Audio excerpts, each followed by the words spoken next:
Welcome to Small Steps. My name's Seth Potts and I want to show you the if function in Excel. So the if function allows you to run a logical test and will return one value if it's true and another value if it's false. And when you go through this, you get to choose what the true value and what the false value is. So the example I have here, real quick, is just a column full of ages. Let's just say there's some arrest numbers come in and you're wanting a breakdown of juvenile arrest and adult arrest, and you don't have that information given, but you do have their ages. The if function is an easy way to get you that column with those two results here. So we will start typing here. So we start typing equals f. It says it checks whether a condition is met and returns one value if true and another value if false. So the three arguments for this are the logical test, and then a value if that logical test is true, and a value if it is false. So for this, we're going to say the logical test, if this cell right here is less than 18, where we're at, anything 18 and over is considered to be an adult, everything under will be a juvenile. And for the value of true, we want it to say juvenile if it is under 18.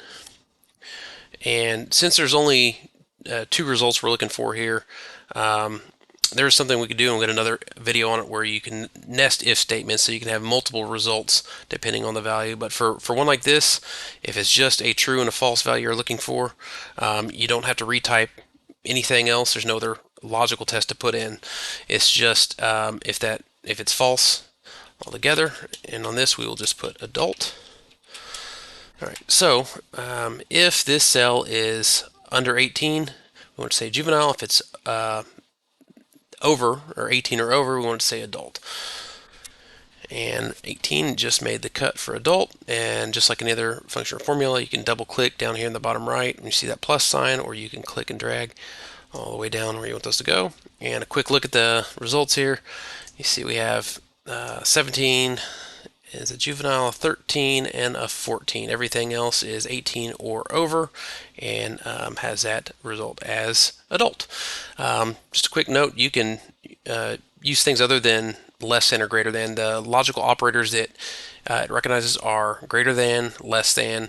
This symbol here with both together back to back like that, with a less than followed by a greater than, that means does not equal, and then an equal sign. So you can do these however you want. If you're wanting to find a specific age in a long group, you could put that cell equals something, or if you're looking for anything not equaling, you can do that. So in our case, the easiest one here was just to have a less than.